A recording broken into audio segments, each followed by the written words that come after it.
ক্ষেত্রে কিভাবে হত্যা হতে পারে? প্লিজ একটু কম্প্রোমাইজ করেন, আমাদের সাথে একটু স্যাক্রিফাইস করেন।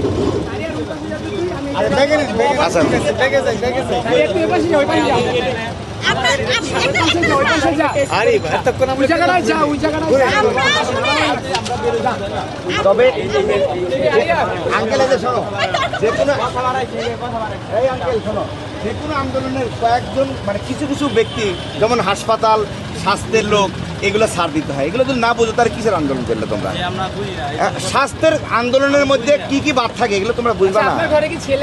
আর স্বাস্থ্যের লোকের আমরা সেবা দেব, যে অ্যাক্সিডেন্ট করবে মারা যাবে তার আগে যে চিকিৎসা, আমরা তো চিকিৎসা সেবা দেব। স্বাস্থ্যের লোকের যদি আন্দোলনের মধ্যে না না, তোমরা স্বাস্থ্য মন্ত্রক মানে ইমার্জেন্সি। আপনি দায়িত্ব আছেন, আপনি ইঞ্জিনিয়ার, আপনি ইঞ্জিনিয়ার কিভাবে? তো আপনি কি চিকিৎসা করেন? সবাই তো স্বাস্থ্য মন্ত্রণালয়ে চাকরি করি। আমার স্যার এই আপনারা কি কার্ড দেখতেছেন? আমরা কি ফলস বলতেছি? বলে যে আপনার কি এমন ইমার্জেন্সি? আপনার তো অফিস, তাই না? এখানে আরো লোকজন আছে, তাদের অফিস নাই? আপনারও যে স্বাস্থ্যের লোক মানে সবসময় ইমার্জেন্সি। আপনার অফিস, তাদের কি অফিস নাই? সহজ কথা বুঝেন, আপনার অফিস আছে, তাদের কি অফিস নাই? আপনার মতো তো এখানে আরো 10 জন দাঁড়ায় আছে। তোমরা বুঝো নাই, স্বাস্থ্যের লোক হচ্ছে সকল আন্দোলনের বাইরে, এটা মনে রাখো।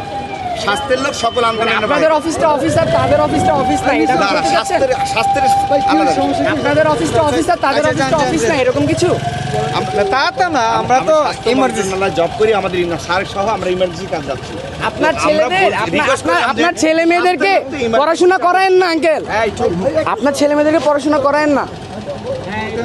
আপনার ছেলে মেয়েদেরকে পড়াশোনা করায়েন না আঙ্কেল? এটাই ভালো হবে আপনার জন্য। তো তাই এখন আটকায় দিছি, এখন কষ্ট করে ঘুরে যেতে হচ্ছে আর কি।